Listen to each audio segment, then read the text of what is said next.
बिलाल लाखानी हमारे साथ मौजूद हैं, सहाफ़ी हैं और वाशिंगटन डीसी में हैं। उनसे सूरत हाल जो है वो जान लेते हैं। पहले बिलाल ये बताइएगा कि इस वक्त क्या सूरत हाल वहाँ पर है। अब से कुछ देर में जो है वो नताइज भी आना शुरू हो जाएंगे, तो ओवरऑल सिचुएशन क्या देख रहे हैं आप यहाँ पर? मूड क्या दिखाई दे रहा है इस वक्त वोटर्स का?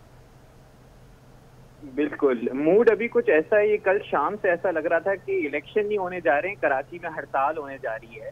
एक खौफ की फिजा थी इधर वॉशिंगटन डीसी के अंदर, जहां स्टोर्स को जो है वो वुड से जो है लकड़ियों से होर्डेड अप किया जा रहा था। एक पेशन गोई थी कि शायद वायलेंस ना हो, शायद हंगामा ना हो, और उसी से मतलब पुलिस प्रेजेंस पूरे शहर के अंदर बाहर थी। तो एक खौफ का फिजा था जो आज जो है, जैसे इलेक्शन वॉशिंगटन डीसी के अंदर तो जो टर्नआउट है जिस पोलिंग स्टेशन पे मैं गया था उसमें रिलेटिवली कम था, क्योंकि काफी हद तक लोगों ने मेल इन बैलेट कर चुके हैं, क्योंकि कोरोना वायरस की वजह से लोग फिजिकली नहीं आना चाह रहे थे, और कुछ लोगों ने अर्ली इलेक्शन पे भी जो है वो वोटिंग कर दी है। अब आज शाम को देखना होगा। ज्यादातर जो एक्सपर्ट्स हैं और जो पोल्स हैं वो बता रहे हैं कि बाइडेन साहब जीतेंगे, लेकिन मेरे हिसाब से ट्रंप जो है वो शायद अपनी शिकस्त तस्लीम ना करें अनलेस बाइडेन जो है वो क्लीन स्वीप करते हैं इलेक्शन को। अगर इलेक्शन के नताइज क्लोज आते हैं तो फिर लगता है कि ये इलेक्शन कंटेस्ट होगा। ट्रंप साहब इतनी इजीली शिकस्त नहीं मानेंगे, और लगता है कि आज रात तक शायद रिजल्ट ना आए जो एक्सपेक्टेड हैं। शायद इलेक्शन जरूरत से ज्यादा क्लोज हो जाए। ठीक है, अभी बिलाल लाखानी भी हमारे साथ मौजूद है। बिलाल, अभी जब एग्जिट पोल्स आएंगे, अभी जिस तरह से तारड़ साहब खदशात का इजहार कर रहे थे और CNN को भी उन्होंने बाइस्ड करार दिया, तो अभी CNN ने ही एग्जिट पोल जो है वो फर्स्ट अनाउंस करने हैं।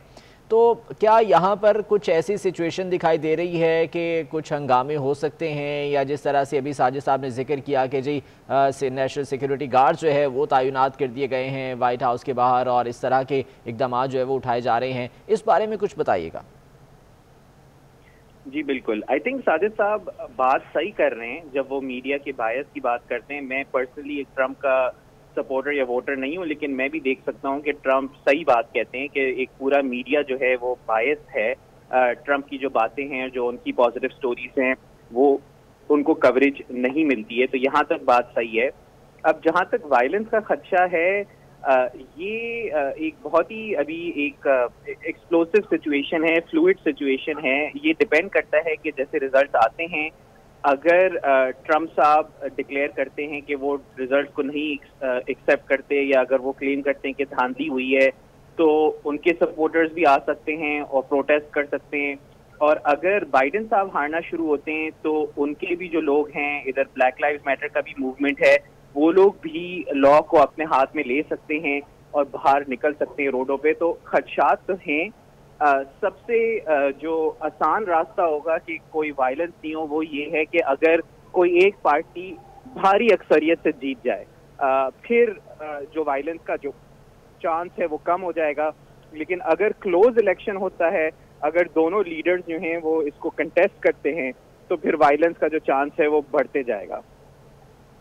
ठीक है, और जो डिमॉन्स्ट्रेशंस इस वक्त वहाँ पर चल रही हैं उसमें किस हद तक जो है वो तेज़ी मुतवक्के है इन नताइज के ऐलान के बाद? जो इधर ब्लैक लाइव्स मैटर की जो डेमोन्स्ट्रेशंस चल रही हैं, अगर ट्रंप साहब जीत जाते हैं तो फिर ये जो डेमोन्स्ट्रेशन है उसके अंदर और रफ्तार बढ़ेगी, उनकी वायलेंस जो है और इंटेंसिटी जो है वो और बढ़ेगी। अगर ट्रंप साहब हार जाते हैं तो फिर उस मूवमेंट के अंदर इतना वो एनर्जी जो है वो कम हो जाएगी, क्योंकि वो लोग वो एक तवक्को रखेंगे कि बाइडेन साहब आके जो है वो चीज़ें संभाल लेंगे और उनके लिए जो पॉलिसीज़ हैं वो बेहतर कर देंगे। ठीक है, बिलाल लाखानी वाशिंगटन डीसी से हमारे साथ मौजूद हैं। मजीद भी आपसे इस हवाले से जानते रहेंगे कि अब से कुछ देर में एग्जिट पोल्स भी आना शुरू हो जाएंगे।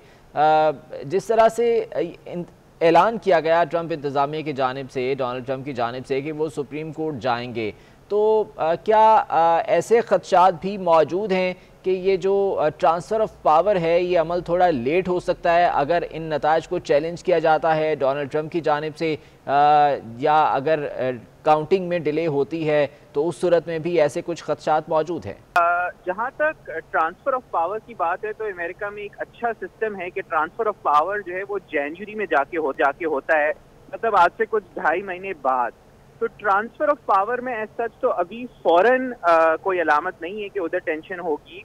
काउंटिंग के अंदर वक्त लग सकता है। हर स्टेट पाकिस्तान की तरह इधर एक सेंट्रल इलेक्शन कमीशन नहीं है। डिफरेंट स्टेट्स डिफरेंट तरीके से काउंट करती हैं और रिजल्ट डिफरेंट टाइम्स के ऊपर एक्सपेक्टेड होते हैं। अगर ट्रंप रिजल्ट्स को कंटेस्ट करते हैं तो फिर ये भी हो सकता है कि ये कोर्ट्स में भी जाए, ये मामला घसीटा जाए और उससे सबसे ज्यादा एक लेजिटिमेसी का सवाल होगा कि क्या ये इलेक्शन लेजिटिमेट थे, क्या लोगों के वोट चुराए गए थे या नहीं चुराए गए थे, ये सबसे बड़ा मसला होगा। और लेकिन ट्रांसफर ऑफ पावर तक मुझे नहीं लगता कि वहां तक बात जाएगी। एसेंशियली ट्रंप जो है वो पॉलिटिकल पॉइंट स्कोर करेंगे। अगर वो हार रहे हैं तो वो ये सोचेंगे कि वो अपना करियर इस हार के बाद कैसे बना सकते हैं। लोग कहते हैं कि वो अपना टीवी चैनल शुरू करना चाहते हैं या वो पॉलिटिक्स में रिपब्लिकन पार्टी में इन्फ्लुएंशियल रहना चाहते हैं अपनी सदारत छोड़ने के बाद भी। तो वो अपनी अगली गेम के बारे में सोचेंगे कि वो कैसे एक बड़ी स्टेटमेंट बना सकते हैं। लेकिन ट्रांसफर ऑफ पावर तक मुझे नहीं लगता कि वो उसको रोकेंगे अगर वो इलेक्शन हार जाते हैं। मुझे इस बात में ये लगता है कि ये डेमोक्रेट्स का एक प्रोपेगेंडा टूल है कि वो ट्रंप को दिखाते हैं कि ट्रंप बिल्कुल ही जो है वो ऑफ बैलेंस है। इतनी भी बुरी बात नहीं है, लेकिन ट्रंप डेफिनेटली इसको कंट्रोवर्शियल बनाएंगे जितना वो बना सकते हैं। सही। बिलाल, मुझे ये बताइए कि स्विंग स्टेट्स की अगर हम बात करें, खुसूसन पेंसिल्वेनिया की, और जिस तरह से जो तज्ज़ियाकार हैं उनका भी ये कहना है कि पेंसिल्वेनिया से जो इंतखाब जीतेगा वो डेफिनेटली इस इलेक्शन में उसके जीतने के चांसेस जो है वो बहुत ज़्यादा बढ़ जाते हैं। तो जो मकामी मीडिया है वो इन स्विंग स्टेट्स के हवाले से क्या रिपोर्ट कर रहा है? यहाँ पर क्या सूरत हाल दिखाई दे रही है, क्या मूड दिखाई दे रहा है वोटर्स का यहाँ पर? बिल्कुल, जहां तक मुकामी मीडिया की बात है तो और जो पोस्टर्स की बात है तो वो तो प्रिडिक्ट कर रहे हैं कि बाइडेन जो है वो स्लाइटली अहेड है इन स्विंग स्टेट्स में। लेकिन अभी भी वो कह रहे हैं कि कुछ स्टेट्स के अंदर मार्जिन ऑफ एरर के दरमियान ही हैं, तो it is too close to call.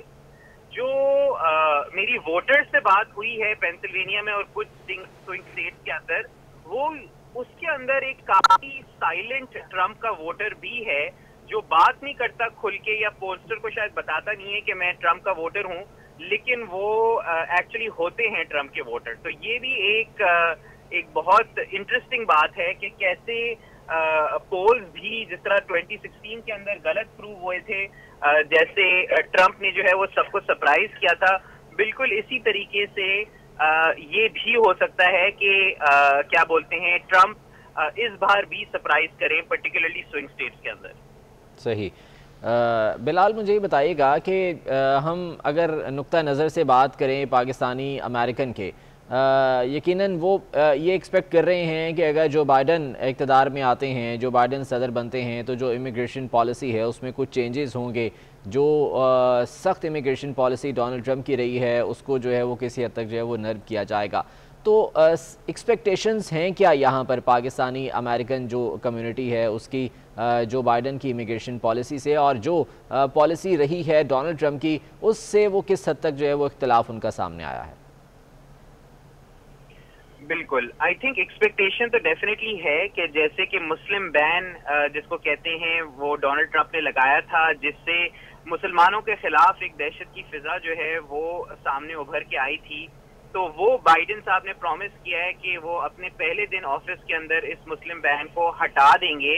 Even though इससे पाकिस्तानी जो है वो स्पेसिफिकली नहीं इफेक्ट होते थे, लेकिन मुसलमान इफेक्ट होते थे और पाकिस्तानी अमेरिकन इससे कुछ ज्यादा खुश नहीं थे। लेकिन इसके अलावा जहां तक इमिग्रेशन की पॉलिसीज हैं तो ये एक बहुत इंटरेस्टिंग बात है कि पाकिस्तानी जो हैं वो अपनी पाकिस्तानी होने के हैसियत से वोट नहीं दे रहे हैं, वो अपने अमेरिकन होने के हैसियत से वोट दे रहे हैं, जो उनके अमेरिका में इंटरेस्ट हैं उस हिसाब से दे रहे हैं। तो इस तरह फिर जब इमिग्रेशन की पॉलिसीज आती हैं तो जो पुराने इधर मुकीम पाकिस्तानी हैं जो अभी इमिग्रेंट नहीं हैं या वो इमिग्रेंट्स के बच्चे हैं, उनके लिए इमिग्रेशन अब इतना बड़ा इशू नहीं रह गया है। जो लोग नए हैं, जो लोग इन प्रोसेस हैं, वो लोग वैसे ही वोट नहीं दे सकते। तो उनका जो दबाव है या जो उनका रुझान है वो उनकी मुस्लिम आइडेंटिटी या अमेरिकन आइडेंटिटी की वजह से है, पाकिस्तान की आइडेंटिटी की वजह से इतना वोट नहीं सामने आ रहा है। इसीलिए वो पाकिस्तान के लिए सोच के या कश्मीर के लिए सोच के भी वोट नहीं दे रहे हैं। जिस तरह पाकिस्तानी बिजनेसमैन है वो ट्रंप के लिए भी वोट दे रहे हैं, तो वो इस वजह से हो रहा है क्योंकि वो अपनी अमेरिकन होने की हैसियत से जो है वो वोट दे रहे हैं और उनका एक सिंगुलर नैरेटिव नहीं है इमिग्रेशन के ऊपर। सही, यानी कि मुख्तलिफ राय रखते हैं पाकिस्तानी अमेरिकन यहाँ पर और उसको देखते हुए वोटिंग करेंगे।